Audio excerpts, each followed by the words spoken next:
Indian army का नाम हम हमेशा सम्मान के साथ लेते हैं और लेना भी चाहिए, क्योंकि वो लोग अपने परिवार से दूर हैं, सर्दी गर्मी बरसात में सरहद पर खड़े हैं। पर कभी कभी ऐसी घटनाएं होती हैं जो सवाल पूछती हैं कि क्या सब कुछ वैसा ही है जैसा हमें दिखाया जाता है, या कहानी कभी कभी स्याह हो जाती है। पर मेरा काम उन कहानियों को आपके सामने लाना है जो कहीं धूल में लिपटी कभी किसी अखबार की हेडलाइन बनी थी, पर आज आप और हम उन कहानियों को नहीं जानते हैं। तो आज की कहानी है भारत का पहला ऐसा मामला जहां जासूसी के आरोप में पहली बार कई अफसरों का एक साथ कोर्ट मार्शल होता है, पर बाद में कोर्ट मार्शल करने वाले अफसरों पर ही भेदभाव के कई आरोप लगते हैं। कहानी संभा स्पाई स्कैंडल की। तो नमस्कार, मेरा नाम है राकेश झा और आप देख रहे हैं बजरबट्टू दुनिया पर भारत अनएक्सप्लोर्ड।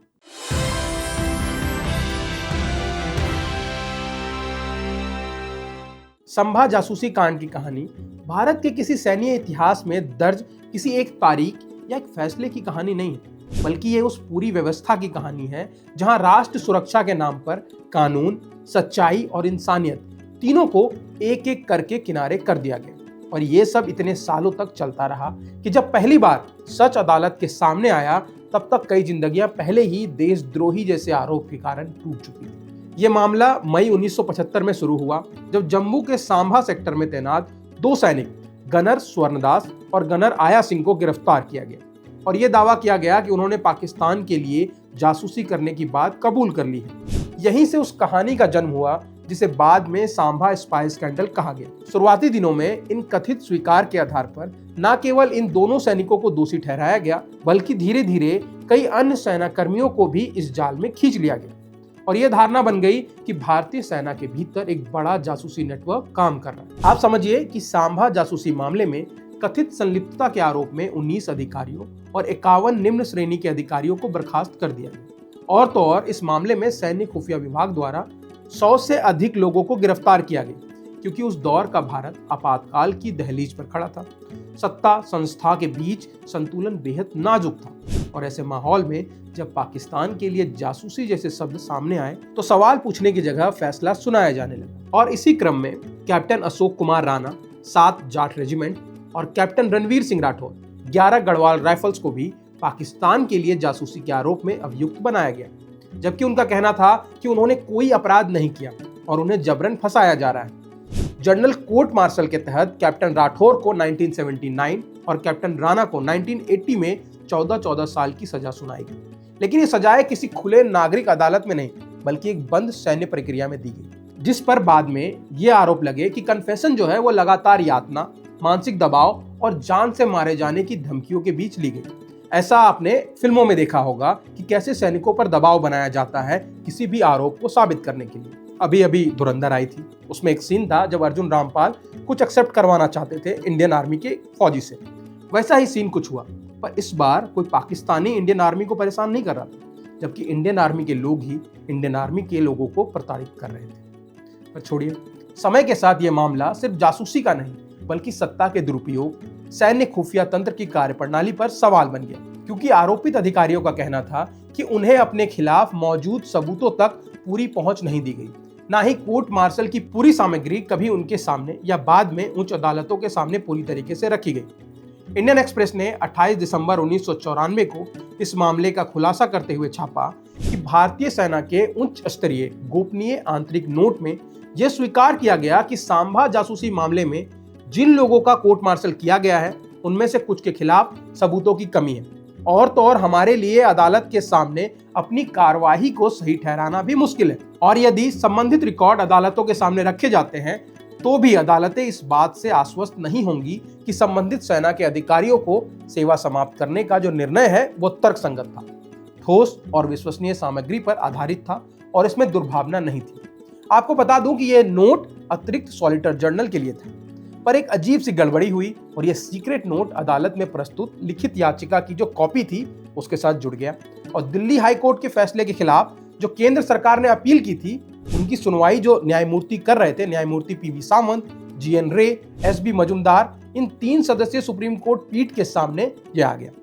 जैसे ही गलती का पता चला, वकीलों ने पीठ से नोट वापस लेने की अनुमति मांगी। न्यायाधीशों ने भी अपनी सहमति दे दी और नोट को तकनीकी रूप से वापस लिया हुआ मान लिया गया। और यह सहमति बनी कि विरोधी पक्ष इसका उल्लेख नहीं करेगा। अब आप देख रहे हैं कि इस कहानी में क्या क्या चल रहा है। सबूत मिल रहा है पर कोर्ट कह रही है कि नहीं, इसको हम वैलिड नहीं मानते। खैर छोड़िए, कहानी पर वापस आते। इन सब चीजों के बाद भी सुप्रीम कोर्ट के फैसले के बाद कई खुलासे हुए। 4 दिसंबर 1994 को इंडियन एक्सप्रेस ने आईबी के पूर्व निदेशक टीवी राजेश्वर का एक लेख प्रकाशित किया, जिसमें उन्होंने खुलासा किया कि जांच का जिम्मा संभाल रहे सैन्य खुफिया निर्देशक संदिग्धों से पूछताछ में आईबी को शामिल नहीं करना चाहते थे, जबकि स्पष्ट निर्देश दिया गया था कि आईबी को जासूसी के मामले में सेना के संदिग्धों से पूछताछ में शामिल किया जाना चाहिए। पर 1979 के अंत में उनका मन बदल गया। अंततः आईबी, रॉ और जम्मू कश्मीर पुलिस के प्रतिनिधियों वाले एक संयुक्त टीम ने आईबी के एक उप निदेशक की नेतृत्व में मामले की गहन जांच शुरू की। साक्ष्य दर्ज किए गए। आईबी के उप निदेशक वीके कौल, जो कि इसके हेड थे, मिलिट्री डॉक्टरेट के निर्देशानुसार दिल्ली छावनी में सेना अधिकारियों की उपस्थिति में पूछताछ कर रहे थे। गहन जांच के बाद टीम इस निष्कर्ष पर पहुंची कि सेना अधिकारियों के द्वारा बनाया गया मामला पूरी तरह से संदिग्ध था। फिर भी सेना ने शेष संदिग्धों के खिलाफ कार्रवाई जारी रखी। इसके बाद फरवरी 1980 में जब राजेश्वर जो है वो आईबी चीफ बने, तो प्रधानमंत्री इंदिरा गांधी ने उन्हें फिर से इस केस की जांच करने को कहा।